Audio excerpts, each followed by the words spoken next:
Hello student, कैसे हैं? मैं घनश्याम सर आज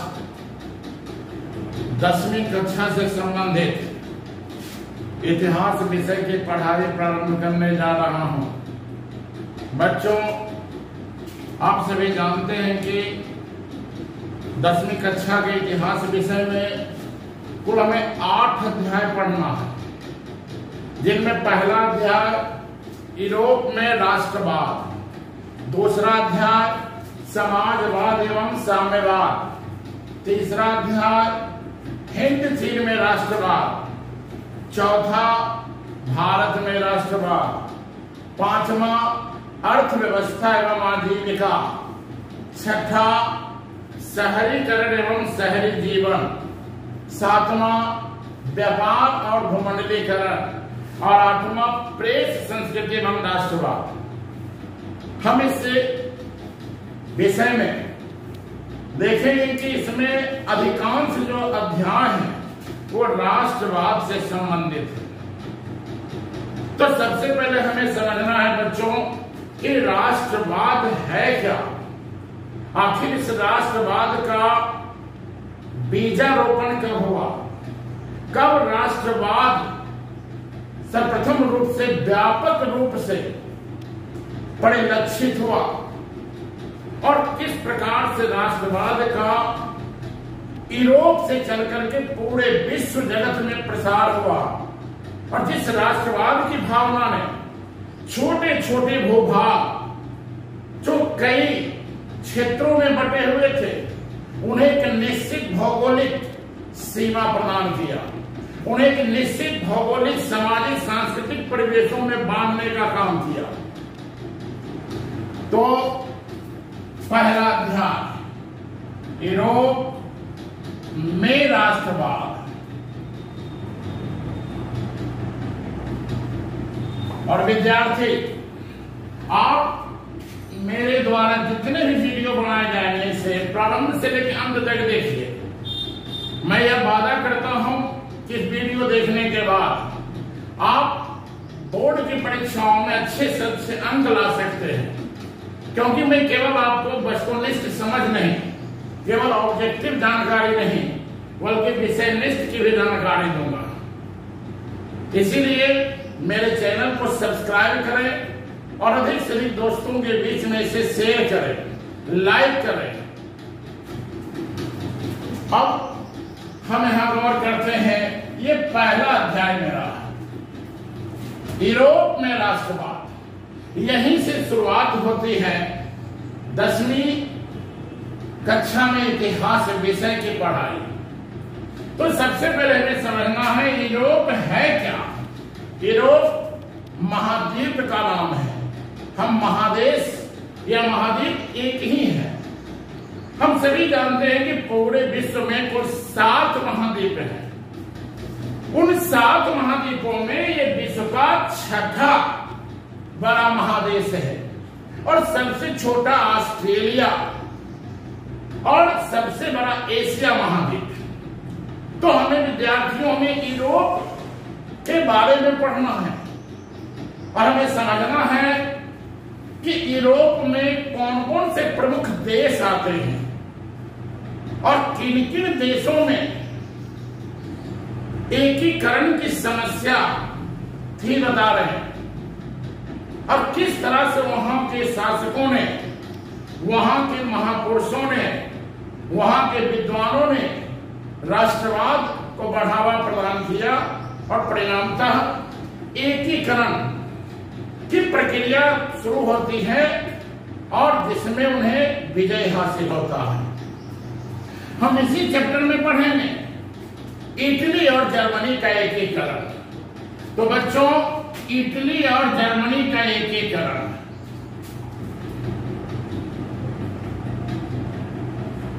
जर्मनी का एकीकरण हम इसी चैप्टर में पढ़ेंगे। यूनान की क्रांति, यूनान की आजादी हम इसी चैप्टर में पढ़ेंगे।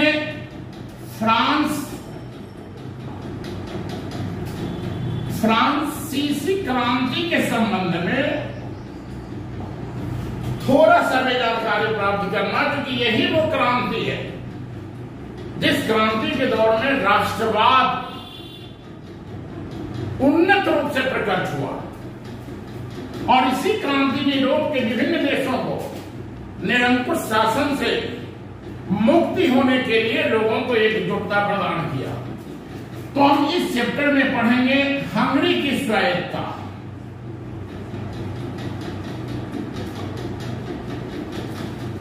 और हम इस चैप्टर में नेपोलियन बोनापार्ट के बारे में भी जानेंगे थोड़ा सा, कि किस तरह से नेपोलियन बोनापार्ट ने अपने शासन के काल में यूरोप के विभिन्न देशों के ऊपर अपना शासन आधिपत्य किया, अधिकार कायम किया, और वहां के छोटे छोटे भूभाग जिसे सैनिक शक्ति के बल पर जीता गया उसे मिलाकर एक संघ कायम किया, उसे एक गणराज्य में शामिल किया, जैसा कि बोनापार्ट ने जर्मन राइन राज्य का निर्माण किया।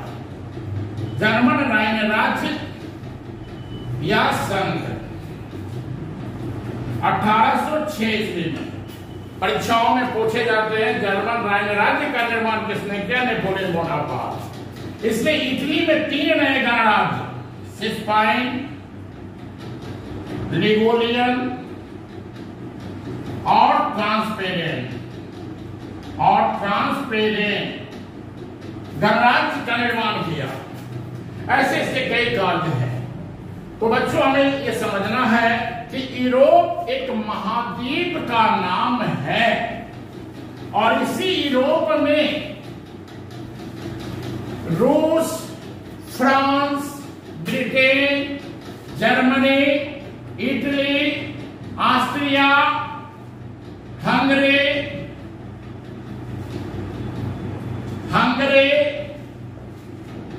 पुर्तगाल, पोलैंड,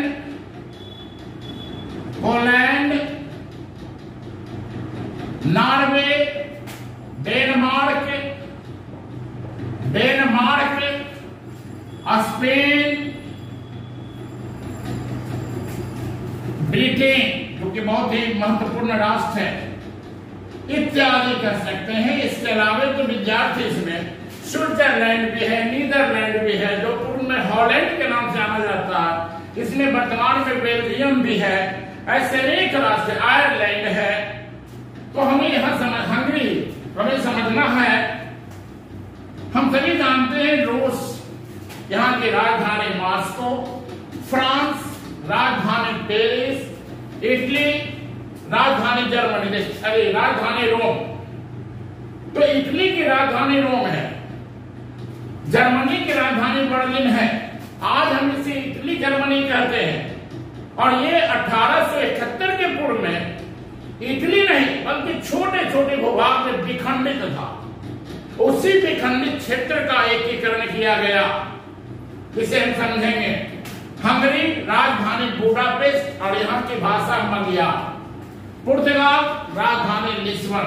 आपको पता है यही इसी पुर्तगाल का नाविक वास्को डी गामा, जिसने भारत की खोज 1498 में किया था, 1498 में वास्को डी गामा ने पुर्तगाल, यानी वास्को डी गामा जो पुर्तगाल के थे, जिन्होंने केप ऑफ गुड होप मार्ग द्वारा 1498 ईस्वी में भारत की जानकारी दिया, भारत का पता लगाया।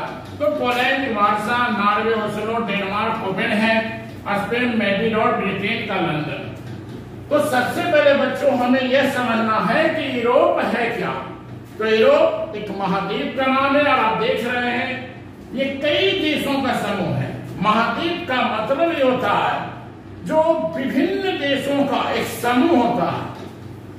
तो कई देशों के समूह को हम महाद्वीप कहते हैं। तो यूरोप और यूरोप के बारे में समझने, यह उत्तरी गोलार्ध में, यह हमारी पृथ्वी के उत्तरी गोलार्ध में स्थित है,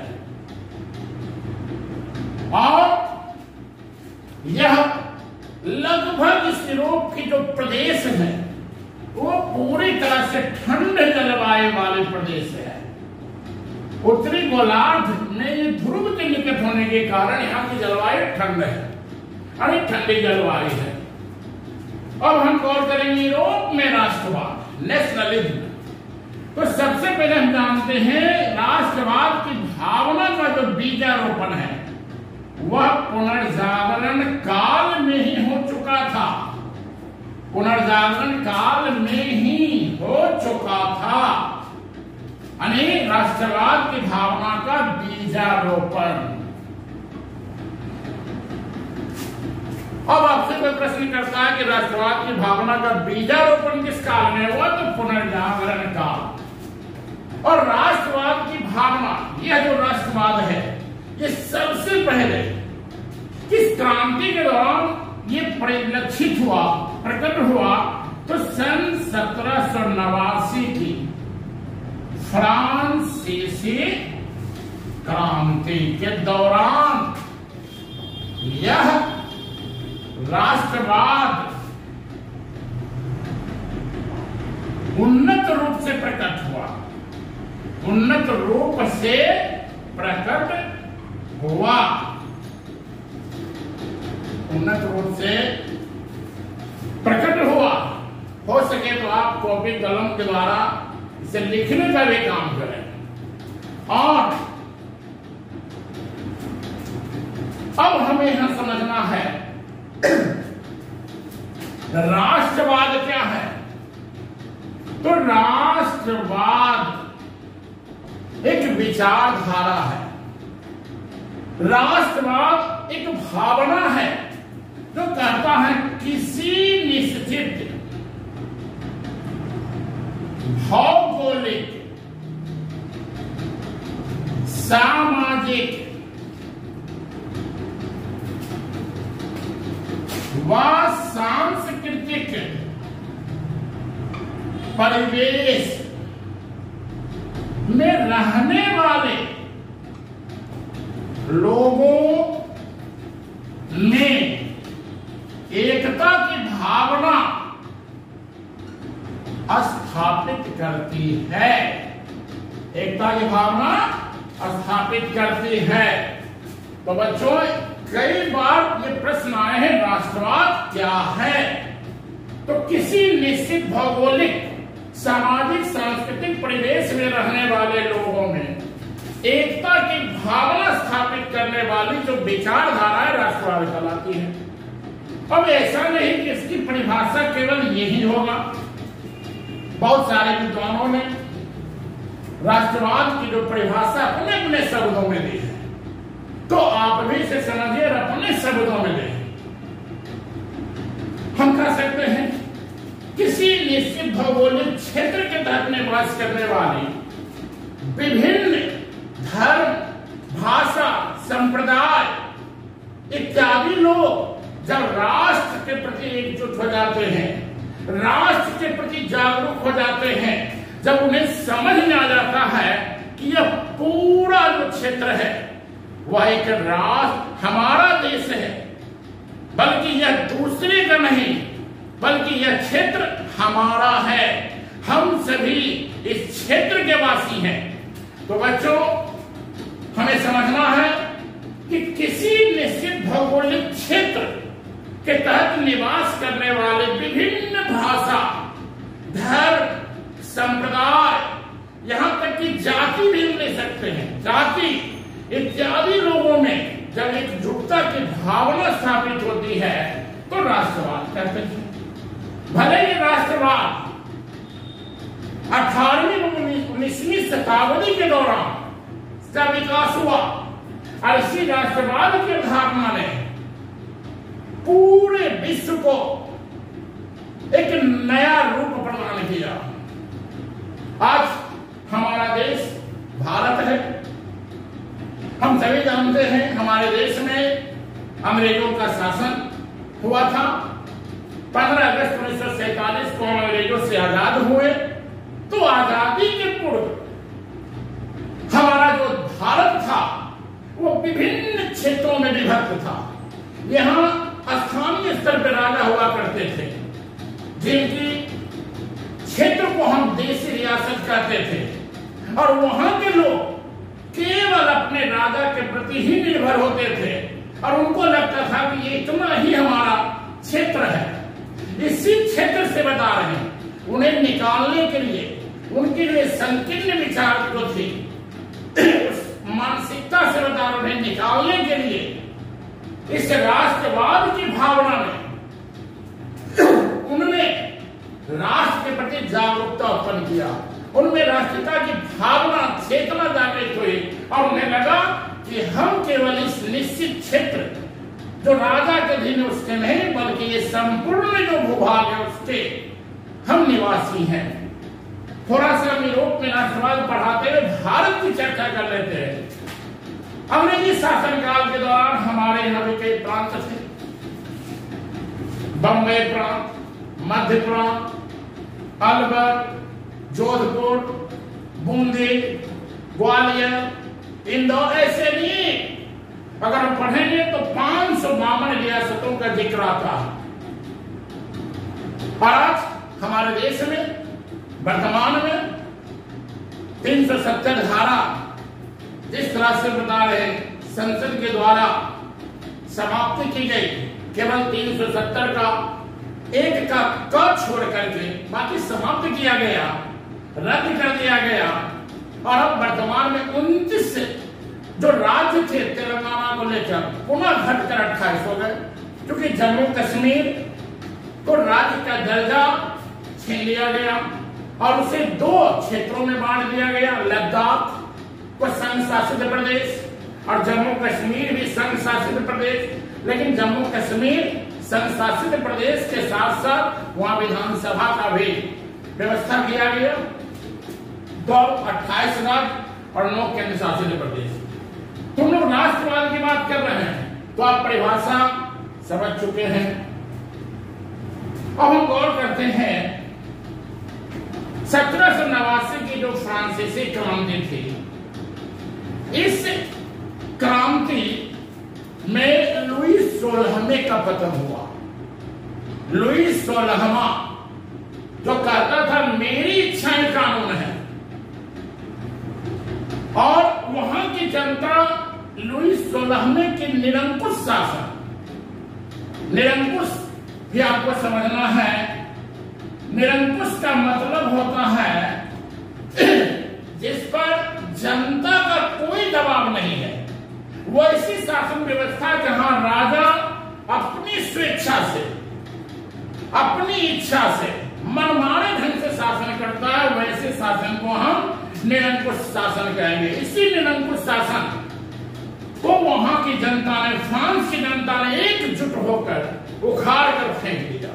21 जनवरी 1793 ईस्वी को लुईस 16वें को गिलेटिन नामक धारदार हथियार के माध्यम से फांसी की सजा दी जाती है। और बाद में उसकी जो पत्नी थी बता रहे हैं, मेरी एंटारवाइनेट, उसकी पत्नी की भी बता रहे हैं, फांसी सजा दी जाती, मृत्युदंड। तो सन 1789 की फ्रांसीसी क्रांति के बाद फ्रांस में एक नया परिवर्तन होता है, सत्ता व्यवस्था में बदलाव आती है। और आगे चलकर इसी फ्रांस में सन 1799 ईस्वी में नेपोलियन बोनापार्ट, 1799 ईस्वी में नेपोलियन बोनापार्ट, जिसने डायरेक्टरी शासन को समाप्त करके, डायरेक्टरी शासन को समाप्त करके प्रथम कौंसल बना, प्रथम कौंसल बना। और बच्चों, प्रथम कौंसल का मतलब है कि 1789 की क्रांति के बाद जो वहां 3 कौंसल में बांटे गए थे शासन व्यवस्था, उस तीनों की शक्ति प्रथम कौंसल में ले ली गई और सर्वे सर्वा बन बैठा। बाद में नेपोलियन बोनापार्ट 1804 ईस्वी में फ्रांस का सम्राट बन बैठा, फ्रांस का सम्राट बना। और 1804 में ही वह फ्रांस में कानून व्यवस्था लागू किया, जिसे हम नेपोलियन संहिता के नाम से जानते हैं। नेपोलियन संहिता, अब आपको परीक्षा में आ जाए नेपोलियन संहिता कब लागू हुई, तो 1804। नेपोलियन संहिता का निर्माण किसने किया? Napoleon Bonaparte. Napoleon Bonaparte France का राजा कब बना? 1804। और जब इतना जान गए हैं तो पता चल गया नेपोलियन बोनापार्ट फ्रांस का शासक था। और नेपोलियन संहिता, इसे हम नेपोलियन कोड भी कहते हैं, इसे हम नेपोलियन कोड भी कहते हैं। अब हमें समझना है नेपोलियन बोनापार्ट, जिसे हम लिटिल कारपुल के नाम से जानते हैं, बौना शासक, छोटा शासक। और नेपोलियन बोनापार्ट का एक कथन था कि हमारे शब्दकोश में असंभव शब्द नहीं है, बल्कि उसने कहा कि हमारे शब्दकोश में संभव ही संभव है। और कभी कभी एग्जाम में पूछता है यह किसका कथन था कि हमारे शब्दकोश में असंभव शब्द नहीं है, तो नेपोलियन बोनापार्ट। समझ सकते हैं कि किस तरह का यह दूरदर्शी महत्वाकांक्षी शासक था। और यह अपना संपूर्ण जीवन जो है अनेक कर सकते हैं, सम्राट बनने से लेकर के 1815 ईस्वी तक युद्ध में ही व्यतीत कर दिया। और कहीं न कहीं इसे सैनिक शक्ति, इसका सैनिक पराक्रम जहां राजा बनाया, वहीं इसके सैनिक नीति ने इसके साम्राज्य का पतन भी कर दिया। तो उत्थान पतन लगा रहता है। और थोड़ा सा देख ले, इसी नेपोलियन बोनापार्ट ने अपने सैनिक शक्ति के बल पर यूरोप के विभिन्न देशों के ऊपर अपना साम्राज्य कायम किया, ब्रिटेन के अतिरिक्त। और जर्मनी में जीते गए भूभागों को मिलाकर, जर्मनी में जीते गए भूभागों को मिलाकर जो 39 रियासतों का संघ था, 39 रियासतों का संघ था, इसका नाम दिया जर्मन राइन संघ या जर्मन राइन राज्य। 1806 ईस्वी में नेपोलियन बोनापार्ट ने जर्मन राइन संघ का निर्माण किया और इस तरह राष्ट्रवाद की यहां नींव पड़ गई। जर्मनी में राष्ट्रवाद की पृष्ठभूमि डालने में नेपोलियन बोनापार्ट का महत्वपूर्ण योगदान है। इतना ही नहीं, नेपोलियन बोनापार्ट ने इटली में जीते गए भूभागों को मिलाकर 3 नए गणराज्य, सिसपाइन, लिगुलियन, ट्रांसपेडेन, ये 3 नए गणराज्य का निर्माण किया और इस तरह राष्ट्रवाद की नींव डाली। तभी तो इटली में राष्ट्रवाद का जन्मदाता हम नेपोलियन को कहते हैं। किसे कहते हैं? नेपोलियन को। इटली में राष्ट्रवाद का जन्मदाता किसे कहते हैं? नेपोलियन।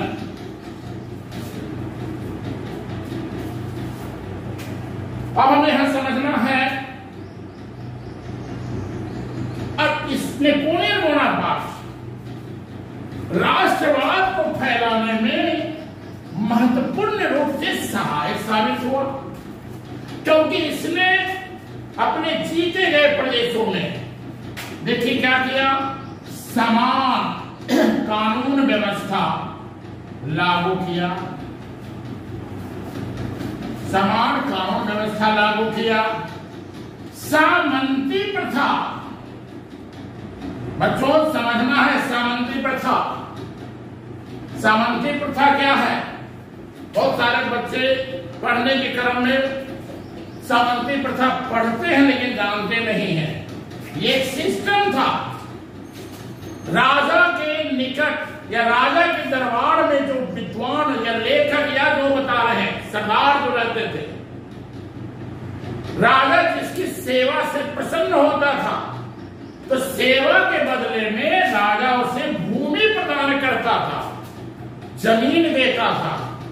अब उसी भूमि से वह व्यक्ति जिसे सेवा के बदले में भूमि मिला है वो अपना भरण पोषण करता था। अब उस भूमि के अधीन जितने भी लोग रहते थे उनसे कर वसूलता था और उस कर का कुछ हिस्सा राजा को भी देता था। और इस तरह से सामंतवादी व्यवस्था यूरोप में शुरू होती है। इसे फ्यूडल सिस्टम कहते हैं, जो फ्यूड शब्द से निकला, जिसका अर्थ होता है जागीर का टुकड़ा। नेपोलियन ने सामंती प्रथा को समाप्त कर दिया। नेपोलियन बोनापार्ट ने समान माप तौल प्रणाली लागू किया। एक समान मुद्रा का प्रचलन, जैसा कि हम देखेंगे वर्षा में 1834 ईस्वी में जॉर्वेलिन संघ का निर्माण जब व्यापारी के नेतृत्व में होता है तो उसमें यही बात होती है, यानी एक समान मुद्रा, मात्र दो प्रकार के मुद्रा रखे गए।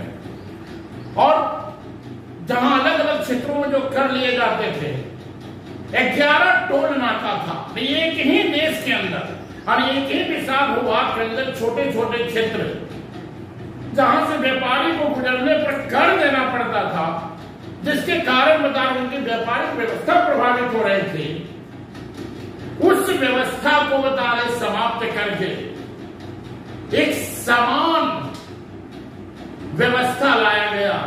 उस क्षेत्र को एक समान क्षेत्र में बदला गया, जिसको आर्थिक राष्ट्रवाद कहते हैं। उसकी भी चर्चा हम लोग करेंगे।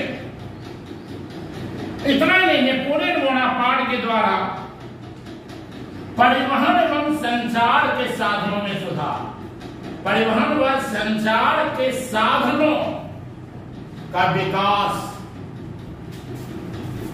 इस कारण से एक क्षेत्र दूसरे क्षेत्र से जुड़ने लगे और यही वो कार्य है जिसने राष्ट्रवाद को प्रसारित किया। अब एग्जाम में पूछता है कि राष्ट्रवाद को फैलाने में नेपोलियन बोनापार्ट कहां तक सहायक सिद्ध हुआ, तो आराम से बच्चों आप लिख सकते हैं कि नेपोलियन बोनापार्ट जब फ्रांस का शासक बना तब वो अपनी सैनिक शक्ति के बल पर यूरोप के विभिन्न देशों को विजित किया, अर्थात जीता।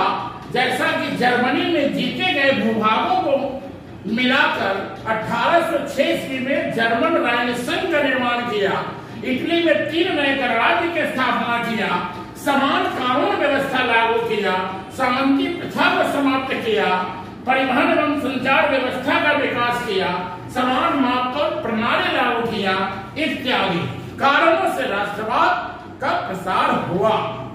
तभी तो इटली में नेपोलियन को राष्ट्रवाद का जन्म था। तभी कह देते हैं और कॉल करते हैं नेपोलियन बोनापार्ट अपने जीवन के अंतिम समय में एक महत्वपूर्ण युद्ध 1815 ईस्वी में वाटरलू की लड़ाई में ब्रिटेन से पराजित होता है।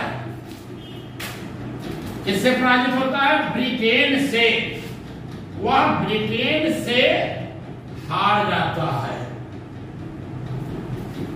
और फिर से नेपोलियन बोनापार्ट को कैद करके सेंट हेलेना द्वीप पहुंचा दी जाती है, जहां 1821 ईस्वी में नेपोलियन बोनापार्ट की मृत्यु हो जाती है और इस तरह विश्व का एक महान शासक का अंत हो जाता है। नेपोलियन बोनापार्ट और इसके जन्म के बारे में थोड़ा सा जान लें। 15 अगस्त 1769 ईस्वी में कोर्सिका द्वीप में इसका जन्म हुआ था। 15 अगस्त 1769। मृत्यु कब है? 1821। इसके जीवन में वाटरलू की लड़ाई निर्णायक रही। ब्रिटेन से पराजित होता है। 1804 में फ्रांस का सम्राट बना। 1804 में नेपोलियन संहिता है। 1806 में जर्मन राइन संघ है। जितने भी विद्यार्थी इस वीडियो को देख रहे हैं, तय है उनका जो कंफ्यूजन है क्लियर हो गया होगा। और अगर नहीं भी हुआ है तो आप हमें इस नंबर पर कॉल करके भी पूछ सकते हैं। ये मेरे मोबाइल नंबर है। और बच्चों, वीडियो लंबा होने के कारण हम यहीं पे आज इसको रखते हैं और मेरा अगला पार्ट आएगा। अब यहां से अगला पार्ट अगर देखिए, ये पार्ट बाय पार्ट बनेगा और इस तरह से जितने भी टॉपिक हैं हम उसको बनाते जाएंगे। इतिहास, नागरिक, अर्थशास्त्र, भूगोल और इसी तरह से आप हमारा सहयोग प्रदान करें। धन्यवाद।